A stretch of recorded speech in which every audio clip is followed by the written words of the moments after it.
परमेश्वर ने कहा, हे मनुष्य के संतान, देख तेरी आंखों की प्रिय को मारकर मैं तेरे पास से लेने पर हूं, परंतु ना तू रोना पीटना और ना तू आंसू बहाना। लंबी सांसें ले तो ले, परंतु वे सुनाई भी ना पड़े। मरे हुओं के लिए विलाप ना करना। सिर पर पगड़ी बांधे, पांव में जूती पहने रहना, ना तो होंठों को ढांपना, ना शोक के योग्य रोटी खाना। आपको पता है ये वचन कितना ताकतवर है। यहोजकेल जो था, बाइबल कहती है दानियेल से कुछ साल पहले उसको भी बंदी बना के ले गए थे। वो भी यहूदी था, उसको बंदी बना के ले गए और कबार नदी के तट पर वो सब लोग बंदी बन के रहते थे।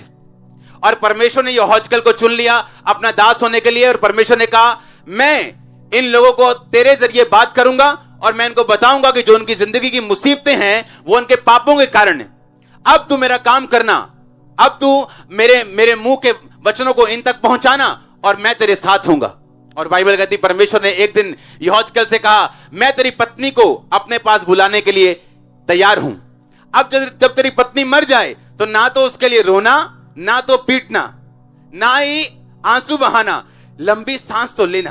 कहता ना, पर वो सुनाई किसी को देनी नहीं चाहिए, परमेश्वर ने कहा। और ना ही उसके लिए मेमोरियल सर्विस करके शोक की रोटी खाना। आप प्राइस देखो कितना लिया परमेश्वर ने यहोजकेल से, मूल्य लिया कि नहीं लिया। और वो ऐसा दास बना जिसको बाइबल के one of the major prophets जिसको बोलते हैं, बड़े भविष्यद्वक्ताओं में वो एक भविष्यद्वक्ता था। आप जानते हैं महायाजकों को परमेश्वर क्या बोलता था कि अगर तुम्हारा मां बाप भी मर जाए तो वह मत जाना। याजकों को बोलता था मां बाप मरने पे चले जाना, लेकिन रिश्तेदारों के मरने पे मत जाना। और लोगों को खुली छुट्टी थी, वो कहीं भी जा सकते थे। जितनी हायर आपकी पोजीशन, उतना हायर आपका प्राइस। कहां तक आप जाना चाहते हैं आप पे डिपेंड करता है। हम सब वही पोजीशन पे हैं, पुराने नियम की तरह नहीं कि कोई महायाजक है और कोई विश्वासी। बाइबल कहती है यीशु मसीह के जी उठने के बाद हम सब राजा और याजक हैं। और जितना आप सेक्रीफाइस करेंगे अपनी लाइफ से, उतना ग्रोथ, उतनी ब्लेसिंग, उतना हेवनली एक्सपीरियंस, उतना आत्मा का प्रभाव ऐसा होगा कि लोग ये दो ही बातें बोलेंगे। या तो बोलेंगे कि ऐसा हमने कभी नहीं देखा, या बोल देंगे ये फेक हो सकता है, क्योंकि वो इस तरह का, इस लेवल का आपकी लाइफ में होगा। या तो बोल देंगे फेक है, ऐसा हो ही नहीं सकता। तो जिनको मालूम है फेक नहीं है, वो बोलेंगे नहीं, ऐसा हमने कभी नहीं देखा। ये खुदा की महिमा है। आमीन। आप मेरी बात को समझ रहे कि नहीं? किस तरह का परमेश्वर उससे डिमांड कर रहे हैं? ये प्यार की बात है, ये सेक्रीफाइस की बात है, ये परमेश्वर के साथ पर्सनल रिलेशन की बात है। एक दिन आपको सिर दर्द हो जाए और एक अविश्वासी आपको फोन करता है, कितना यार बस ठीक नहीं सी मैं। एक अविश्वासी को आप बता रहे हो क्रिश्चियन कि मैं ठीक नहीं, क्योंकि आपका जो रिलेशनशिप परमेश्वर के साथ है वो स्ट्रांग नहीं। उसने कहा तू लंबी सांसें तो लेना, पर वो बाहर किसी को सुनाई नहीं देनी चाहिए। तू शोक के योग्य रोटी मत बनाना, मेमोरियल सर्विस मत करना। जो काम मैंने तुझे सौंपा वो काम को पूरा करना। इस तरह से आप बचाए गए हो। आज का यूथ जब सेवा में खड़ा होता है, 1 साल के बाद प्रभु मुझे फॉर्च्यूनर चाहिए, मुझे लंबी गाड़ी चाहिए। आज भी मेरे फादर और मदर किराए के घर में रहते हैं, आज भी, अभी भी, लाखों रुपए चैरिटी करने के बाद, लेकिन ये पैसा चर्च का है, मेरा नहीं। मैं मैनेजर हूं यहां, मालिक नहीं। हालेलुया। आपको जब मालूम होगा कि क्यों क्रिश्चियनिटी का एसेंस क्या है, उसका तत्व क्या है, उसका सिस्टम क्या है, जब आपको ये मालूम हो जाएगा, आपको जब ये समझ आ जाएगी चीजें आत्मिक, आप अनस्टॉपेबल होंगे। कोई दुनिया खड़ी हो जाए आपके खिलाफ, आपका बाल ऐसे इधर उधर भी नहीं होगा। मैं सच कह रहा हूं, आपने देखा होगा। लेकिन जो मैंने आपको बताया, आप उसे फॉलो करने के लिए तैयार हो कि नहीं?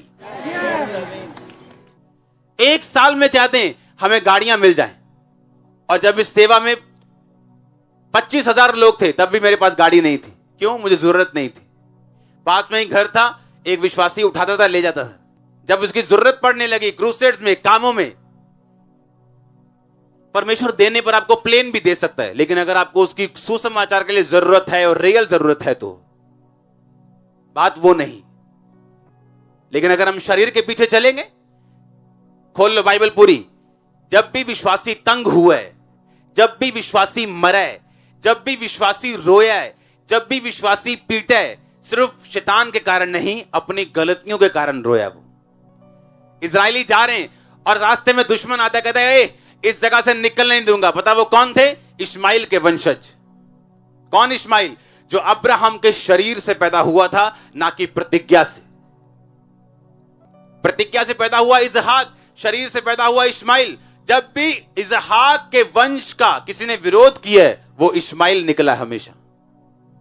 आपका अपना शरीर आपका सबसे बड़ा विरोधी। आपके अपने शरीर के काम आपके खिलाफ खड़े होंगे।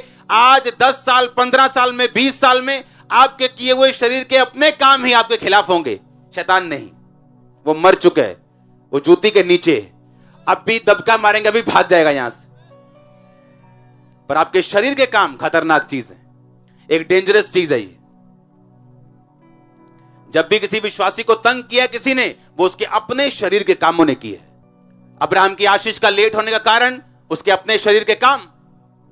परमेश्वर ने कहा सिद्ध होता जा, मेरी उपस्थिति में चलता जा, यानी तो अभी भी सिद्ध नहीं है। उसके बाद जब शरीर के काम उसने त्यागे, पूरी तरह से परमेश्वर का पीछा किया, अपनी सब कमियों को त्यागा है, परमेश्वर ने उसको वो इसहाक दिया जिसका वो इंतजार कर रहा था।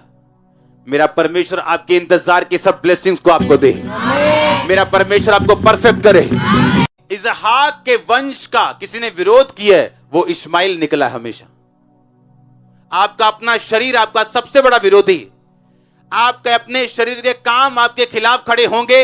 आज 10 साल, 15 साल में, 20 साल में आपके किए हुए शरीर के अपने काम ही आपके खिलाफ होंगे, शैतान नहीं। वो मर चुका है, वो जूती के नीचे है। अब भी दबका मारेंगे, अभी भाग जाएगा यहां से। पर आपके शरीर के काम खतरनाक चीज है, एक डेंजरस चीज है ये। जब भी किसी विश्वासी को तंग किया किसी ने, वो उसके अपने शरीर के कामों ने किए। अब्राहम की आशीष का लेट होने का कारण उसके अपने शरीर के काम। परमेश्वर ने कहा सिद्ध होता जा, मेरी उपस्थिति में चलता जा, यानी तो अभी भी सिद्ध नहीं है। उसके बाद जब शरीर के काम उसने त्यागे, पूरी तरह से परमेश्वर का पीछा किया, अपनी सब कमियों को त्यागा, परमेश्वर ने उसको वो इसहाक दिया जिसका वो इंतजार कर रहा था। मेरा परमेश्वर आपके इंतजार की सब ब्लेसिंग्स को आपको दे।